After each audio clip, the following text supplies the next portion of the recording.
What up, what up? My name is Che and welcome to Jesus and Juice. Now, in the year 2019, I lost my brother, my blood brother. He passed away in the UK. When the postmortem report was released, he died of cardiac complications. He had a cardiac arrest, a heart attack. And it was really sad. He was found in his room and the coroners actually say that the paramedics say that the body was there for about 3 days. So when they told me on Thursday, that means he had died on Monday. It really hurt me so much because this is someone who, he left to go to the UK when I was a very young age. We really did not get in touch because he did struggle with drugs and alcohol. So he wasn't very established, okay? One season you would hear that he was in this place, the next season he's in the other place. So we never really kept in touch. We were kind of like estranged, but he was my brother, okay? And, it was really, really sad. And when I got the news, trust me, I went on rampage. Yeah, I couldn't say goodbye to him. I hadn't spoken to him in years. I knew that he was struggling with addiction, and there was really not much that I could do from this side. So the death really, really hit me really hard because I think it also like poked me because I felt like, Manche, if you keep drinking like this, you too, the same thing is going to happen. So when I remember when after they gave me the news, I was just on a rampage of drinking, okay? I remember I didn't even eat for like 5 days. The next time I even ate, I think, like a chapati because somebody forced me, but then I continued drinking. As we were waiting for news on how the body is going to come from the UK to here, I was at my DJing gig, of course, very drunk. And I remember I had done like 3 Jack Bauers, okay? So I'm in a situation where I'm very drunk. It's about 4 p.m. So a few friends were like, guys, let's go for a house party. And me, I had no in my mouth at that time. I was like, let's go. Okay. So we go for the house party. Now listen, I'm drunk. I'd been drinking 3 days straight. I haven't slept. So we walk to this house party. We get there. When I get to the house party, in the sitting room, there were people seated on the ground. There were like tables, pallet tables down. Now the pallet tables had glass tops. Now I hadn't noticed. I was really drunk. I wasn't noticing my environment. I was just jumping over people to get to the balcony, where the balcony was. Now in walking, I didn't feel it. But as I'm walking in my state of euphoria, I'm even carrying a cup. Listen, we walked from that bar at 4 p.m. I'm in my little romper and I walk into this house party with a cup. As I'm crossing the room, someone shouts my name and is like, Che! So I turn in a state of disillusion, and I'm like, who's calling my name? And I just see everybody who's seated on the ground looking down. So I look down to where they're looking as well. Listen, I did not feel anything. Now, one of the pallet tables was cracked in the corner. And what happened is I had sliced my leg across the pallet table. Listen, I felt nothing. Do you understand? I was still walking and people are shouting, Che, Che. I'm like, why are you people shouting? And that's when I realized that my leg, I looked down and literally my leg sliced just like this. I'm going to put up a photo for you to see. All I could see was white flesh. Do you understand? Now, in that moment, I couldn't feel any pain. Do you understand? Like literally nothing. I'm looking at my legs sliced wide open, but I'm feeling no pain. And then all of a sudden, the blood began to gush out. I'm looking at blood, but I'm not feeling anything. People are in a panic. They're like, get her out, take her to the clinic. There was a clinic next door. Listen, I'm laughing. I'm dizzy. I'm drunk. They lead me down the stairs. We walk to the clinic. Listen, my leg is gushing open. There's a pool of blood following me everywhere. In my drunken state, I can't tell that because of the blood, I'm losing a lot of blood. I am literally losing consciousness. So in walking, people thought that I was just drunk, but I was literally passing out. Okay, so we get to the clinic. Please remember, I'm still holding my cup, okay? In all this, my cup is still in my hand. We get to the clinic, the nurses are rushing and they're like, what happened? It looked so bad, they wanted a police report. A friend of mine said, no. Please, we are just from a house party. As you can see, you can even see she's happy. Nothing wrong has happened to her. She just sliced her leg on a table. So I tell the lady, I'm afraid of needles. I remember I told her, I'm very afraid of needles. Don't stitch me up. And she said, we have to stitch you. Blood is gushing across the clinic floor. So they take me, and I had my cup, and then they started cutting things. Me, I couldn't feel anything at all. They are cutting me up. I'm laughing. You know, my friends are standing in horror. Me, I'm laughing in my state of drunkenness. So they stitch me up. They wrap up the wound, and we move. Listen, they didn't even take me with someone's house to rest. Okay, we went back to the house party with my cup. Okay. We walked back to the house party and we blasted, okay? Now, the person whose house party it was tells me, it reaches 10 p.m. and they tell me, Che, listen, I could feel nothing, okay? She tells me, Che, you're not leaving this place in this state. Please go to my room and rest. I said, no problem. I hadn't slept in 3 days. I mean, I'm getting a comfortable home to sleep, me homeless, Che. I said, no problem. I walk into her room and I sleep. Listen, it is the leg that woke me up. I think it was like at 4 a.m. now. I think I was sleeping and I turned. Listen, that pain was premium. I had never felt that kind of pain in my life. My leg hurt for a straight 3 months.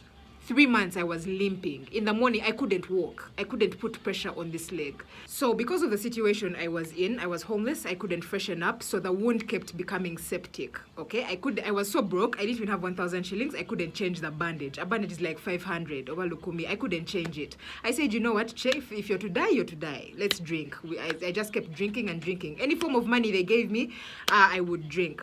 So I was hanging out at the bus sometime, and it looks like some friend of mine walked up to me and said, Che, what happened to your leg? I was like, nothing. Meanwhile, I'm limping like a problem.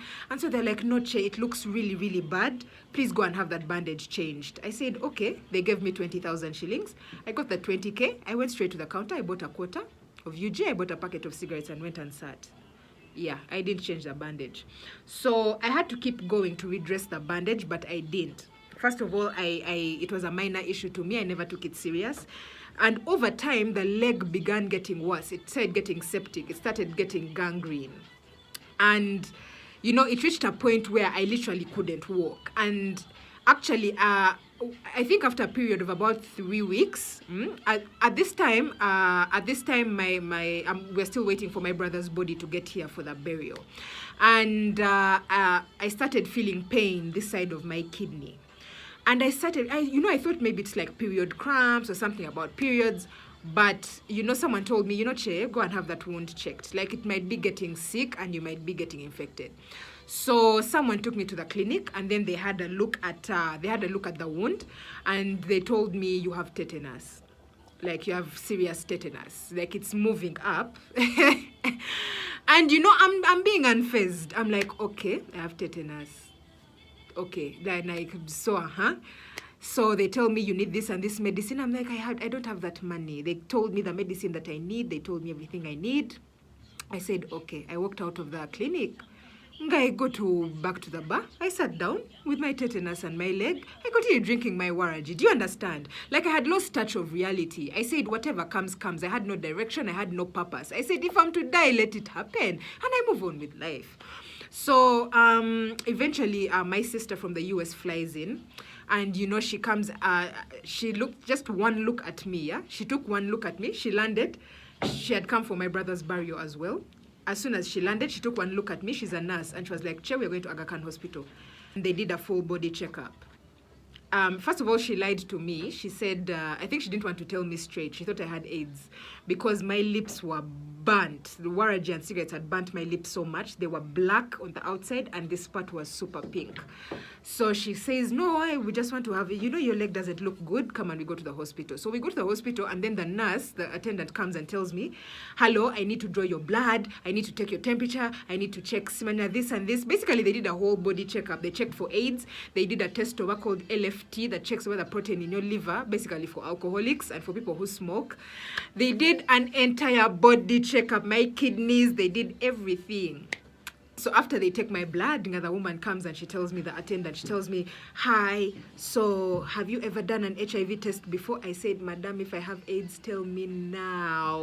As in, why are you talking to me about AIDS? She was like, no, it's routine for somebody who's doing full body checkup. I said, okay. So, like, that's how worrying, that's how bad I looked. I was so thin. I was limping.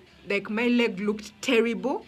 And, basically she helped me get back in shape. We took care of the leg and everything. But, it was all God's grace, okay? Unfortunately, it was under such sad circumstances. And I remember on the day of my brother's burial, okay, it was actually, I think, on a Saturday or a Sunday. On the day of the burial, listen, the body arrived.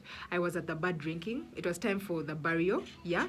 Remember, I have no phone. People can't reach me. People didn't know where I was. I knew where the burial was supposed to be. But I assure you, I dressed up very well. I asked I had a dress. My sister had brought me a dress. So I had a dress. I was wearing it, as in my shoes properly. And I had there forged some hair. I had tried to comb the hair. No makeup. And yeah, time to go bury my brother. I had 10,000 shillings on me. Somebody gave me that 10K. I went and told them, hi, I need to go and bury my brother. They gave me 10K. I kid you not. Dressed up. It was, I think, 10 in the morning. I looked at that 10K. I looked at my shoes. I looked at my dress. I walked to the bar and I sat. I did not bury my brother. Can you imagine? I did not bury my brother because I wanted to be drunk. Yeah. And that's what happened. So it's something that haunts me to this day. But I don't condemn myself. I do not. I do believe he's in a better place. And, you know, at the end of the day, actually, it's one thing that actually motivated me. That's actually when I said, Che, you can't live like this anymore. Yeah. As, you know, as the evening came, I did start bawling my eyes out because now it dawned on me that, you know, my brother is actually in the ground. He has actually died and I haven't buried him. Like a few days later, another brother of mine calls me and is like, Becky, where are you? People are wondering why weren't you at the funeral? I told him, tell them my leg was hurting. My leg was not okay. I couldn't move. And that's the story that we went with to this day. But, you know, at the end of the day, it really wasn't worth it. It's something I'm not proud of. And, you know, I'm very glad my leg is actually healing. Here is a photo of my leg. I don't know where I'm going to put it, but so it is what it is. And I'm just hoping that somebody can be blessed by this message so that you just don't end up like Che. Okay? Yeah. Keep it Jesus and juice. Shalom.